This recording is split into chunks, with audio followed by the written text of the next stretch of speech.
Hi guys, welcome to episode 6 of the Beauty and Business podcast. If you're new here, be sure to like, subscribe, and share. Also, I want to shout out my sponsor, Best Beauty Cosmetics, for my lipstick. This is in the color Toronto Ting. Make sure to follow her on Instagram at Best Beauty Cosmetics. Today's guest is Yanesi. She's a well-known nail artist in the city, and I'm so excited to have her. So let's get started. Hi Ness, thank you for coming on today. Hello. So let's start by you introducing yourself and letting us know what you do. Well, my name is Yanesi. I am owner of Nest Nails. It's a small boutique nail salon located in Ajax, but in Pickering Village of Ajax, which is the weirdest thing ever. That's who I am. Yeah. Nice. And tell us about how you got into nails and how did you find your experience as a beginner starting in nails? So the story of me getting into nails is pretty interesting, actually. So I worked at a brokerage. I've been working in insurance for about 10 years. Mm-hmm. And so at the time, I've always had like 2-3 jobs going. Like ever since moving to Canada, I've always had multiple jobs. Mm-hmm. And then so at the time, I was working with a courier delivering Amazon packages. Oh. And then they the part-time that was, and they changed their contract and they wanted people with bigger vehicles. And so at the time I had a coupe, right? And I was delivering packages in that. And so they wanted people with bigger vehicles and that. So I lost that gig and I was like, what am I gonna do to supplement my income? Because I got used to the extra money. Right. And I was like, I'm not gonna go back to retail. I'm not trading that much time for pennies and a dollar, right? So I was like, what am I gonna do? Anyway, so I'm doing my nails at my desk. I would always, like, for the life of me, no matter how long it's been, I always do my nails at my desk at work because that's the only time that I don't need to be going into my bag or doing this or doing that. I'm on the computer, I can let my nails dry while I'm working, right? People hated me for it. For years I did it. Yeah. Anyways, so I was doing my nails at my desk. This time it was shellac. Shellac came out. I had my lamp and my polish and everything at my desk. In the office? In the office. Wow. Unruly. And then I had a broker. At the time I was underwriting, so I had a broker that was new to the brokerage, and she wanted to break the ice with me. For some reason I wasn't unapproachable or whatever. Mm-hmm. I don't know. When I'm at work, I'm in my my corner, I'm doing my thing, right? So anyways, so I guess she found a common denominator to break the ice with. And so she came up to me, she's like, oh my God, you do nails? I'm like, I do. She's like, I do nails too. I'm like, no, I only do my nails because, like whenever I go to the salon, it never lasts. So I just said, I'm just gonna start doing my own nails. And then she was Asian, and she then proceeded to say, you should do this course at Bio Seaweed. They give you a good starter kit. I do my family's nails and stuff and make a little money on the side, whatever.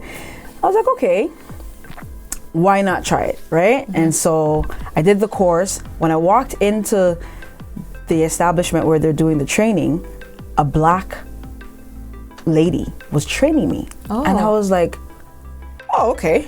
I guess I'm in the right place. Because obviously we know the industry to not be us, right? Yeah. And so when I saw that, it made me feel so comfortable. Mm-hmm. So I was like, okay, cool. And then I did the training course, and she was like, you're real natural. And I was like, oh, really? I was like, okay, thanks, whatever. And then I said to myself, I'm like, if I'm gonna do this, I'm gonna do this correctly. So from the jump, I registered my business and I did everything as I was supposed to. And then now I'm here. That's kind of how I got. It was weird. If you asked me, I don't know, a few years ago, if I saw myself doing nails, I would have most definitely told you no. Because at the time, I was thinking about opening my own actual insurance brokerage. So I was doing courses. To stay in with what you were doing? Because I was in the industry for about 10, 12 years already, right? So my goal was, I was in doing different courses that would allow me to get my unrestricted insurance license to open up my own brokerage. That's where I was headed, not nails. So what did it feel like leaving your 9-to-5 to take on being a nail tech full time? What was that like? Oh my gosh. Okay, so first of all, I manifested getting fired. I did not leave. I didn't quit. So I went full time doing nails in 2019, the beginning of 2019, forcibly, because I was let go. The October prior, I had a client. Her name is Lisa Monet, and she you know the DJ. The DJ, yes. And I was at the time I was in Scarborough working from my condo in my den. I remember that. Yes, girl. So the October prior, she was like, you should do this full time. I'm like, oh my God, this is scary. I can't do that, When things were starting to pick up slowly, and then my job kind of pivoted. So I was working in Woodbridge, and then my office moved downtown.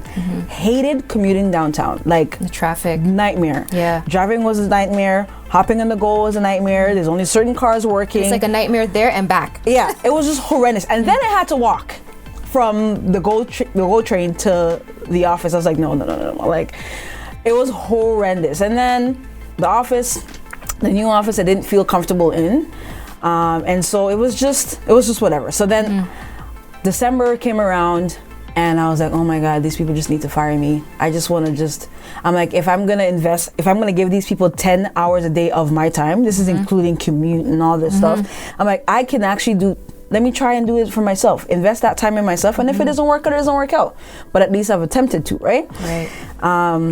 And so I was saying that December, the whole of November, the whole of December, January rolls around, some passive aggressive emails passed around, and then they let me go. And I was like, okay. I got on the GO train, and I updated my my hours of operation. I put out a new flyer. Now. I was about to move to back to Ajax, and I was like, okay, let's do this. And the transition was just like, it was meant to be. Yeah. It was literally meant to be. Yeah. And in no time, within that year, I replaced my salary, and I was like, okay, this is where I'm supposed to be. Doing something you like. Exactly. So from your own space. Exactly. Yeah, man. Now, how do you feel? Because now, like on social media, I even see it. I see a lot of Black women now are tapping into nails a lot. I see it a lot.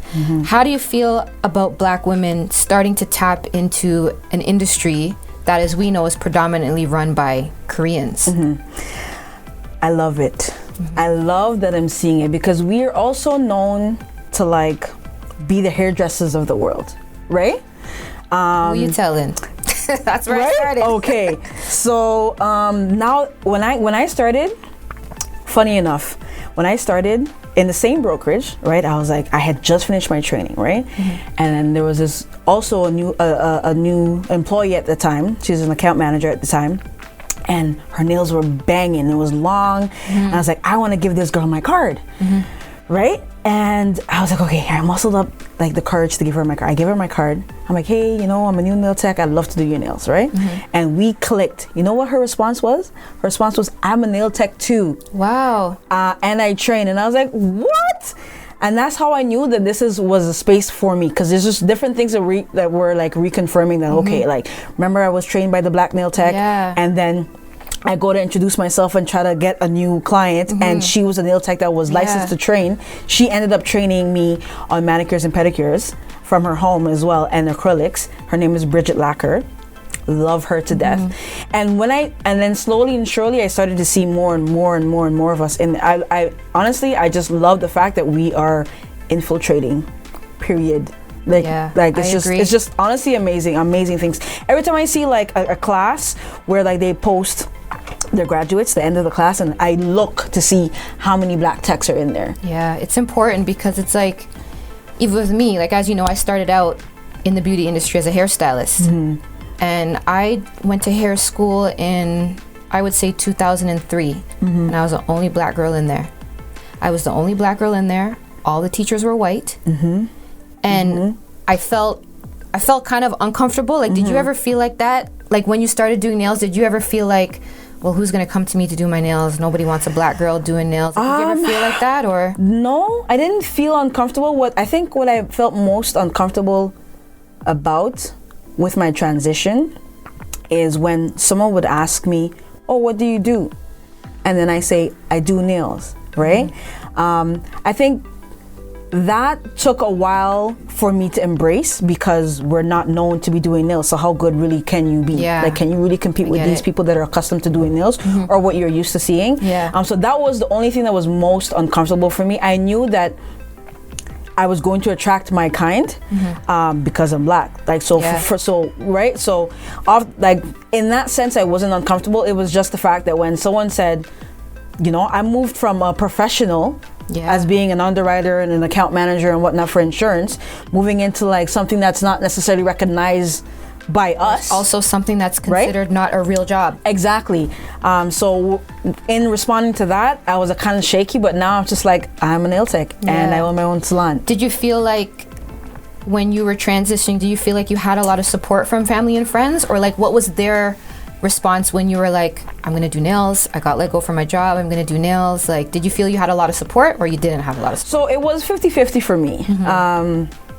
Definitely had family and friends, like my auntie Marva. She was like one of the first. She's a super duper cheerleader anyway, so like she was amazing. So I did have family and friends that did support off the hop. People that I expected to support from the beginning didn't, and I've come to realize that it's okay, and you have to just kind of be comfortable with that, because people are accustomed to what they're accustomed to, right?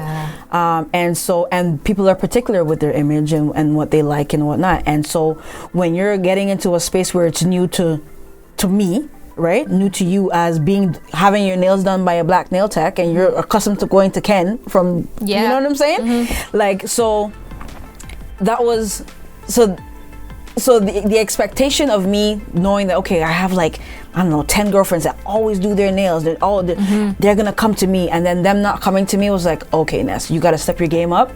And so when they did come to me, it was like, okay, I am doing something right.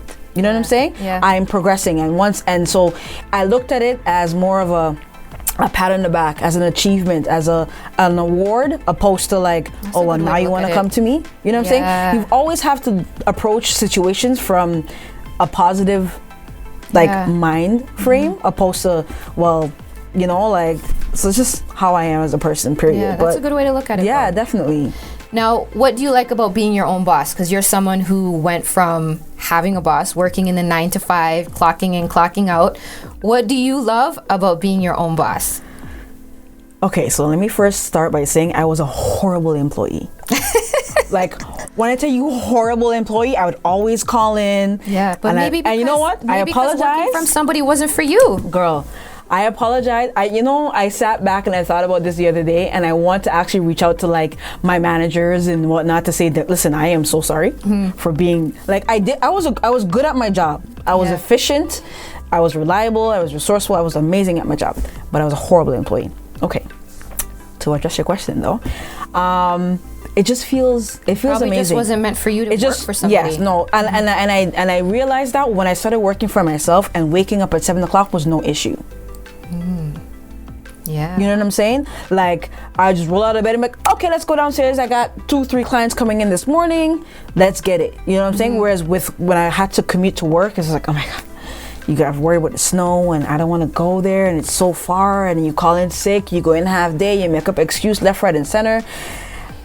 And I didn't feel an ounce of resistance waking up to work for myself. Not an ounce of resistance. So like, that's how I knew for a fact that this is where I needed to be, my own boss, period. Yeah.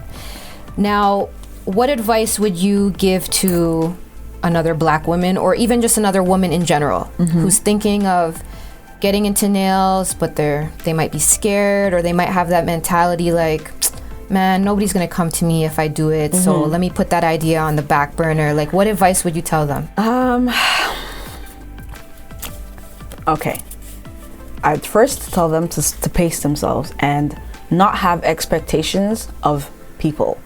Going into anything having expectations of others is detrimental, because then you measure yourself based on who and what and when they come to you, right? So definitely set standards and expectations of yourself, right? Do things the right way from the beginning. It's hard when you're not coming from a business background, but definitely, and pacing yourself, believing in yourself, taking the time to learn. Like, the one thing that I wish I had, which was like, I did have a mentor. Like, Bridget was awesome. Like, I could call her anytime and ask her anything. But to have someone over my shoulder saying, try this and try that, I didn't have that. So a lot of my things were trial and error, right? And it's okay to mess up. It's okay to let a client leave and not necessarily be happy with your work because, you know, it's okay. Just take your time. You know what I'm saying? Mm-hmm. It's just okay. Just believe in yourself, be confident, pay attention to the industry, learn what you need to learn on your own, be proactive in learning and being up to date with things. And just don't be afraid. Like, just be completely like yourself and invest in yourself, more importantly. Yeah. And how do you feel about all these lockdowns and the toll that it's taken on the beauty industry? I feel like we've been hit really hard, our industry, whether it be nail salons, barbershops, hair salons, lash techs. Like, how do you feel about it? And do you agree with the lockdowns? Okay, so in terms of agreeing with the lockdowns, from day one, I'm I'm naturally like a risk taker / a rebel, and so I probably shouldn't be saying this, but I don't care at this point. But I took the lockdowns as an opportunity, and so with the lockdowns, because a lot of places were affected by lockdowns, more so the storefronts, I was sought out, right? And so for me, this whole COVID-19 thing was actually a super duper blessing, because my goal was always to grow, but the way things just kind of took off for me as a result of was just not what I expected, but I definitely am embracing it, and I'm super duper appreciative of it. But I don't agree with it. I don't agree with it because we are in a very intimate setting where we have a lot of control on who comes in, how they come in, what you do. And we've been trained on proper sanitation and exactly. all these things So before COVID. Whereas you have like these big box stores that you can go in, touch this, touch that, sneeze, who knows, you know what I'm saying? And they can't take the measures that we actually can take and that we've been taking. Yeah. Right? None of this is new to us in terms of sanitizing. You've been wearing a mask before COVID. Exactly. I wear it for dust, but regardless, it's transferable, right? But I'm over it. When I tell you I'm over it, I'm over it. I don't agree with it. It's a bag of just nonsense to me. Yeah. But for me, it's been just a blessing because I'm a risk taker, so I don't care.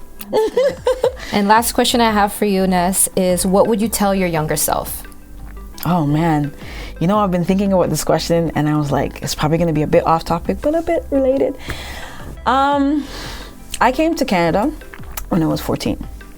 From Guyana. From Guyana, right? And one of the biggest things when you're a migrant is you're coming into an unknown. And for me, it was pretty difficult because my dad was sick shortly after us moving here. So I've been fending for myself literally since I was 15, right? And one of the things that I wish I knew, and I would tell any 16-year-old, or if I could tell myself back then, was learn about money, learn about credit. Credit, I learned the hard way, is everything and the only thing that matters as you mature. We've all made horrible decisions when it comes to spending money, making money, and whatnot, but learning the credit system and learning about money, how to spend, how to save, how to invest, and those things are that, like, it will set the foundation for anything going forward. Yeah. Period. Credit, without that, you are nobody in this world. It means more than cash. I learned that as I got older. I remember someone told me that when I told him that credit is like you're nobody without credit, the man told me to check my self-esteem, and I stopped talking to him. I was like, okay, well, you are not where I need to be with. I'm sorry. Goodbye. Yep. Now he's come to terms with it, and he's like, I'm sorry, and he recognizes. But credit is everything. Yeah. So definitely learn everything you can about money and credit. Yep, that's a good one. Yeah. Well, thanks for your time, Ness. Thank you for coming on. That was a good conversation. I enjoyed having you. Thank you for having me. Let everybody know where they could find you on social media if they're not already following you. Okay. Well, my handle on Instagram is nails_ nailsby_Ness. My email address is nailsbyness@gmail.com. And if you happen to have a phone number, then give me a call, but I prefer not. All right, that was good. Thanks, Renee. No problem.